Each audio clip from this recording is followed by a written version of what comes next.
always says that one of the key health tips is to not snack during the day. And that is not realistic at all. We're not gonna talk about it. What we can do is compromise and instead find healthy snacks to munch on all day. So I asked my friend Brenda, who is a professional in the kitchen, not me, I don't know what I'm doing, but she went to culinary school, she knows food. What are some healthy snacks that I can make and munch on all day and not feel bad after? What are we making? Pita and hummus. Let's do it. And let's not forget that I don't know what I'm doing in the kitchen, so if I can make this, you can make it too. So to be time efficient, because apparently the thing that takes the most is the pita to cook in the oven. So we're gonna start with that so that we can do the rest while it's cooking, and this is really only gonna take like an hour. Yeah. I like that. Do you have flour? I know I'm not a chef or anything, but like I have flour, Brenda. Do you have salt? Yes, I have salt. Sugar? Yes, what do you think I am? This one's really important. Do you have a scale? No. Who just has a scale in the kitchen, Brenda? I'm not a chef. So I have a lot of things that we need, not a scale. You probably don't have this, but do you have a KitchenAid? I'm a white lady who got married in the South. Of course So I yes. have a KitchenAid. Are you kidding? With pita, you can either use a KitchenAid or you can do it by hand. So I think that we should try both and see which one we like most. I call KitchenAid. The first thing we need is 3/4 cups of lukewarm water. Perfect. Half a teaspoon of sugar in the bowl. 1.5 teaspoons of instant yeast. We're gonna mix it to let the yeast activate. Smells really good. Perfect, so we can put that on the stove to let it activate for like 5 minutes until it starts bubbling. While we wait for the yeast to activate, we're gonna put the rest of the ingredients in the bowl. So we need 1 cup of white flour, 1 cup of wheat flour. Perfect. And half a teaspoon of salt. And we mix. Oh, I'm making a mess. No. It's okay. It's looking good. Not really, that's a chunk. Not really bubbling. Probably needs like 5 more minutes. Push your oven. Okay, so while we let the yeast bubble a little bit more, we're gonna get all of our stuff for the hummus ready. Look, I have not used these since I got married, but I have them. All right, is that bubbling enough? Yep. Now that the yeast is activated and ready to be mixed, we're gonna put it with the rest of the ingredients. Go for it. I get to do it? Yep. Thanks, Mom. Oh wait, no, sorry. This into this. It smells really good. Mix it really, really well. And once it comes together, then we're gonna start kneading. I'm gonna knead by hand. You're gonna knead with the mixer's gonna knead. Yeah, 100%. Oh, this is hard. Just a little drizzle of olive oil. So now we can start mixing over there, but you can give me half of it. Okay. And I will knead by hand. You need the hook if you're using a KitchenAid. Mix it really well. I'm just adding a little bit more olive oil because the consistency looks like it needs it. Beautiful and elastic. I think let's give it like 30 more seconds. Mine is not as elastic as yours, but probably because I'm doing it by hand. Working hard over here. Yeah, my dough is almost ready. Should I get some baking sheets? No, we're gonna do it on the stove. I think traditional one is made in the oven, but we're gonna make it on the stove. So should I not have the oven preheated? We just need it to be warm so it proofs a little bit faster. Got it, okay. So it doubles in size. Your ball's prettier than mine. You can do, to make it like really smooth, you can kind of like, and then tuck it in. Tuck it, tuck it, tuck it. And then from the bottom, do this part. We're gonna put it in a bowl with a little bit of olive oil and we're gonna let it double in size. A little bit of olive oil on the bottom of your plate or of your bowl, like that. Okay.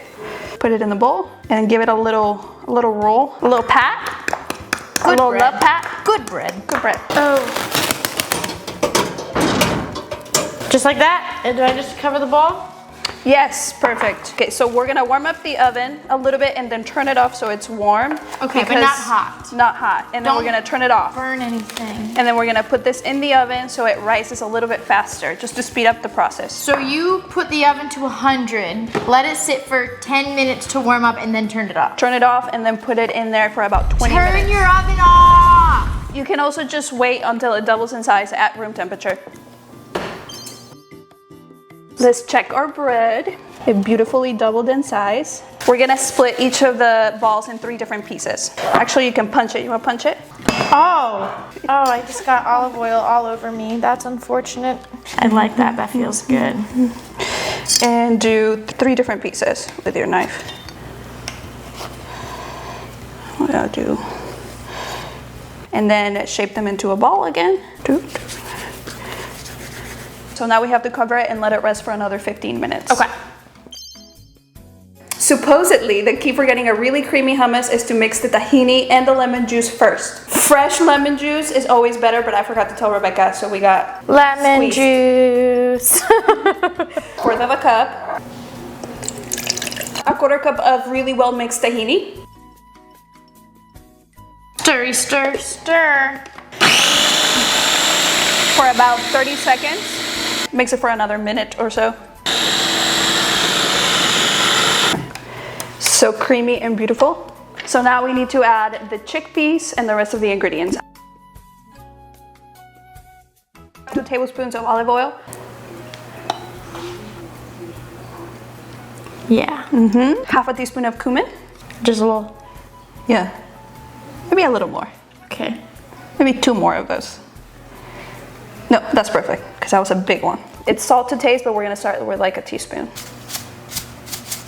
We like salt. So we're gonna add the rest of the garbanzos as well as a couple of tablespoons of water so that it gets creamy and not chunky. I just realized something I forgot at the store. What?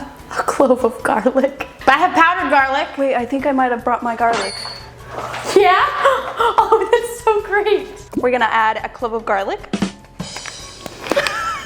Be generous.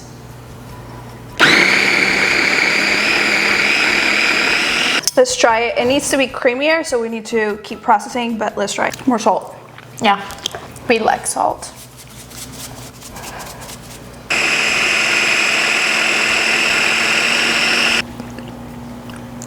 That's good. Yep. That's perfect. Yep. So now we transfer it into the bowl and we're gonna add a little bit of olive oil. We're gonna drizzle it with olive oil and a little bit and sprinkle paprika.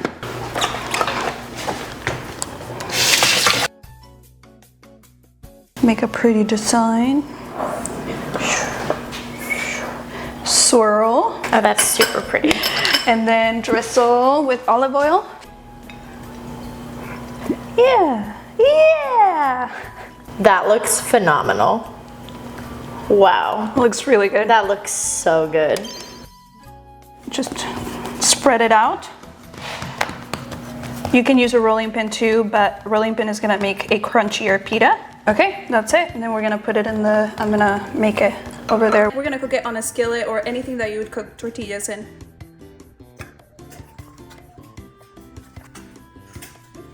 You can also drizzle just a tiny little bit of olive oil on the pan or the skillet.